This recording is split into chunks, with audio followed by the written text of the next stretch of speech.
being an imam yourself, and especially a young one, a lot of times young people go into a field and think, I know everything there is to know. And they get very strong about their opinions. Has there been a situation where you've set out and you've made an opinion known, and that you found out later that you were in fact wrong? Has anything like this ever happened to you? Yeah, it did. So as a young person, so in the beginning of imamat, when I initially became an imam, I understood that I had no experience.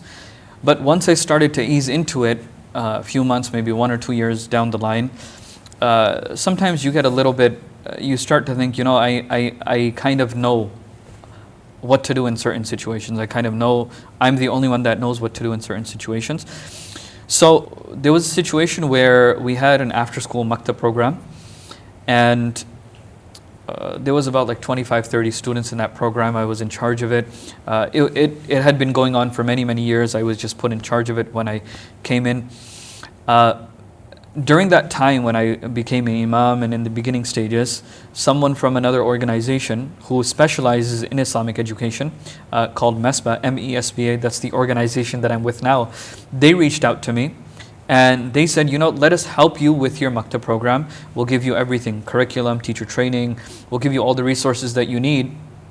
In my mind, I was like, I don't need help from anyone else. I can do it myself. Why do I need help from other people? Later on, I realized, I think maybe it's good to get expert help. It's good to get help from others that are specialized in a certain field. So about a year or two later, I involved this organization to help us grow the maktab, the after-school program. And when I involved them, the board was also very, now they were open. And alhamdulillah, so within maybe 1 year, within about 1 year, we were able to grow the maktab from 30 students to about 70 to 80 students within just 1 year, after we had involved the organization, after the masjid board was on board, and after I started putting in the work from that perspective as well. The students grew, the program grew, it became much more organized, and so on and so forth. My point is that the same mindset that I had, that I could conquer everything and that I could do everything, that is our biggest challenge now. Mm-hmm. That whenever we come across imams, a lot of imams are very dismissive. They say, we don't really need your help, we can do everything ourselves.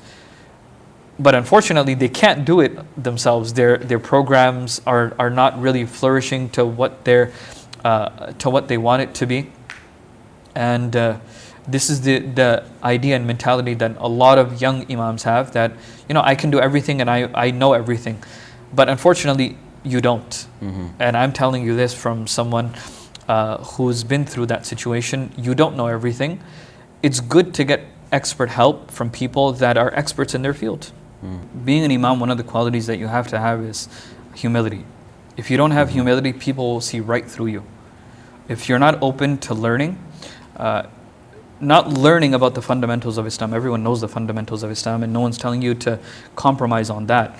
But learning skills and learning strategies and learning techniques and learning how to talk to people. If you're not open to learning these things, you're not really going to make progress as an imam.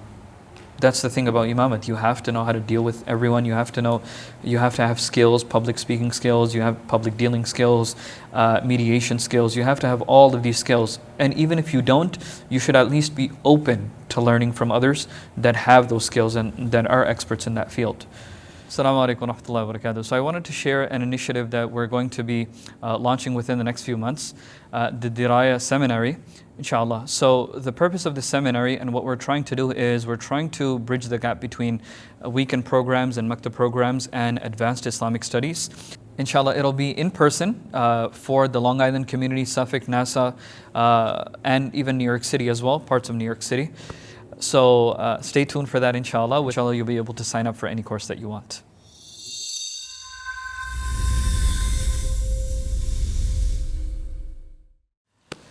I can't speak directly to a camera. It's weird. It's very weird. I don't know how these vloggers do it. It's so cringy.